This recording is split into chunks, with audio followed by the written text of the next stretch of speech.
মহন্তকু দেখি নক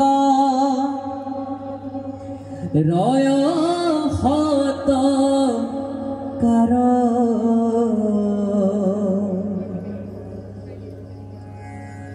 মুত কৰি পুনচাৰ আছে লোকৰ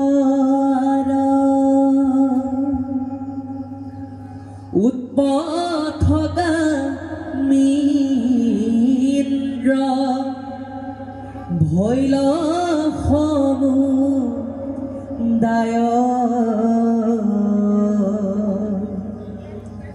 সুকমুনি বদতি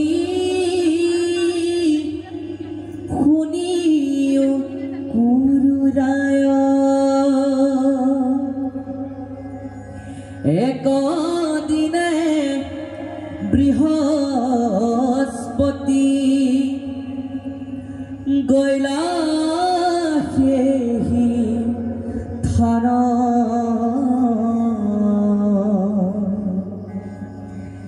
বহিয়া সন্ত ইন্দ্ৰ পাতি সভাখান গুৰু কদে খিয়া ইন্দ্ৰে নচালিলা গাব নীলন্ত আগব্ৰাহী অনন মিলা পাব নেদিলা হন পাদ্য অৰ্ঘাস মণি শ্ৰীমদে অন্ধ দেখি নেদেখিলা যেনি হে ৰাম ৰাম সুৰা সুৰে নমে বৃহস্পতি মুনি বৰ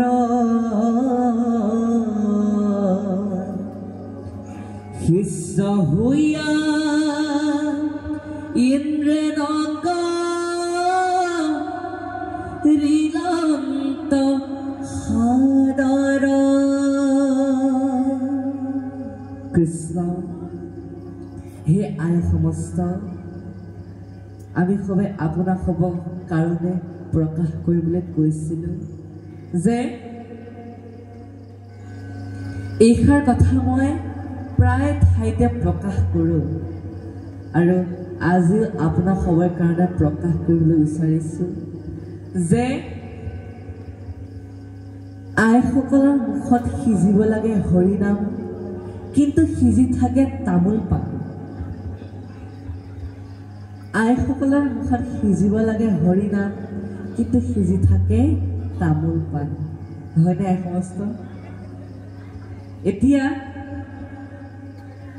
আমি সবে বাৰু আপোনাক সবক বাধা প্ৰদান কৰা নাই যে আপোনাক সবে নাখাব আমি সবে কোৱা নাই আপোনাক সবে খাই থাকিব কিন্তু তামোলখন সিজোৱাৰ লগতে আপোনাক সবে কিন্তু হৰিনামো সিজাব এতিয়া আমাৰ আই সমস্ত আপোনাক সবে নিশ্চয় পুৱাতেই স্নান কৰি গুৰুগৃহত বন্তি গছ জ্বলাই আমাৰ পৰিয়ালটিৰ কাৰণে আহাৰ মুঠি ৰান্ধিবলৈ নিশ্চয় ৰান্ধনীশালত সোমাই ৰান্ধি থাকোঁতে পাক কৰি থাকোঁতে বা দেউতে আপোনাক সবাই নিশ্চয় ভগৱন্তৰে নামটো লৈ থাকে এতিয়া আপোনাক সবৰ লাভটো কি হ'ব যে আপোনাক সবাই যি আহাৰ ভগৱন্তৰ নাম লৈলে আহাৰ প্ৰস্তুত কৰিছিলে সেই আহাৰ আমাৰ সাধাৰণ আহাৰ হৈ নাথাকে সেয়া বৈকুণ্ঠৰ অমৃতময় আহাৰ হৈ পৰে বুলি কৈছে, প্ৰসাদ হৈ পৰে। সেয়েহে সেই আহাৰ যদি আমাৰ পৰিয়ালটি যদি গ্ৰহণ কৰে, তেনেহ'লে বোলে ৰাৱণ মনুষ্য বোলে ৰাম হ'ব পাৰিব। এনেকুৱাই শক্তি আছে, এনেকুৱাই মাহাত্ম্য আছে সেইখিনি আহাৰৰ।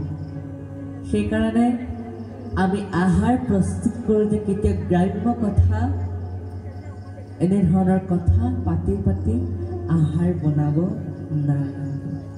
ভগৱন্তৰ গুণনাম লগাই বা ভগৱন্তৰ নাম লৈ বোলে আহাৰ মুঠি প্ৰস্তুত কৰিলে ভাল বুলি আমাক সবক প্ৰকাশ কৰিছে। এতিয়া আই সমস্ত নাৰীৰো কিন্তু 4 প্ৰকাৰৰ থাকে। 4 প্ৰকাৰৰ নাৰী হৈছে পদ্মিনী, হস্তিনী, সাংখিনী আৰু চিত্ৰিণী। এতিয়া পদ্মিনী আমি সংখ্যাত প্ৰকাশ কৰিবলৈ গ'লে পদ্মিনী নাৰীয়ে 100ৰ ভিতৰত 100 পায়। হস্তিনী নাৰীয়ে 100ৰ ভিতৰত প্ৰায় 80 মান পায়। সাংখিনী নাৰীয়ে 100ৰ ভিতৰত 60 মান পায় আৰু চিত্ৰিণী নাৰীয়ে 100ৰ ভিতৰত প্ৰায় 40-20 মানহে পায়। এতিয়া আমাক সবক প্ৰকাশ কৰিছে যে আটাইতকৈ শ্ৰেষ্ঠ নাৰীয়ে হৈছে পদ্মিনী। পদ্মিনী নাৰী আটাইতকৈ শ্ৰেষ্ঠ, কাৰণ পদ্মিনী নাৰীটোৱে হৈছে যিদৰে পদুম এপাহ বোকাৰ মাজতে ফুলি থাকিলে, সেই পদুম পাহি কিন্তু কেতিয়াও বোকাৰ লগত লেটিপেটি নহয়, বোকাৰ মাজতে সুন্দৰভাৱে ফুলি থাকে। ঠিক সেইদৰে আমাৰ আই সমস্ত সেই পদুমৰ দৰে আজি ফুলি আছে। আৰু আজি বৈকুণ্ঠপুৰীত উপস্থিত থকা সমস্ত আই আজি পদ্মিনী হৈ আছে। সেইকাৰণে আজি সকলো আই পদুমৰ দৰে ফুলি আছে, হয়নে? আজি আই সমস্ত পদ্মিনী হৈ আছে। সেইকাৰণে আমাৰ আই সমস্ত যে ইমান সুন্দৰভাৱে তামোলখন নিসিজাই যেন ভাগৱত শ্ৰৱণ কৰি আছে, সেইকাৰণে আমি সবে আই সমস্তক সেৱা নিবেদন কৰিছোঁ। যিহেতু আমাৰ কৃষ্ণ কথা, আমাৰ অমৃতময় কথা বুলি প্ৰকাশ কৰিছে। আমাৰ 2য় স্কন্ধৰ ভাগৱত ধৰ্মত প্ৰকাশ কৰিছে যে কৃষ্ণ কথা অমৃতক প্ৰিয় সাৱধানে, কৰিও যতন যাবে প্ৰাণ থাকে মানে। কি বুলি প্ৰকাশ কৰিছে যে কৃষ্ণ কথা বোলে সাধাৰণ কথা নহয়, এই কৃষ্ণ কথা বোলে অমৃতময় কথা, যি অমৃত পান কৰি থাকিলে আমাৰ আই সমস্ত তামোল পাণ সিজুৱাই বাদ দি দিয়ে, হয়নে প্ৰভু? আৰু এঠাইত আমি সবে এইষাৰ কথা প্ৰকাশ কৰিছিলোঁ যে প্ৰকাশ কৰোঁতে এগৰাকী আই প্ৰকাশ কৰিছে যে আমি আজি তামোল পাণ সিজোৱা নাই, কাৰণ আজি আমি এই অমৃতময় কথা পান কৰি আছোঁ। সেয়েহে আজিও আপোনাৰ সবে তামোল পাণ সিজোৱা নাই, কাৰণ এই অমৃতময় কথা আপোনাৰ সবে পান কৰি আছে।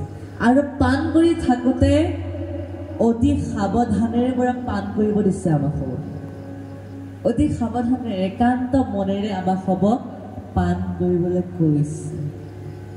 আৰু এনেধৰণে আমি অতি সাৱধানেৰে পান কৰোঁতে কৰোঁতে আমাক মৃত্যুৰ বেলালৈকে এনেধৰণে আমাক সবক পান কৰি থাকিবলৈ আমাক পৰামৰ্শ প্ৰদান কৰিছে ভাগৱত ধৰ্ম অধ্যায় দিয়ে।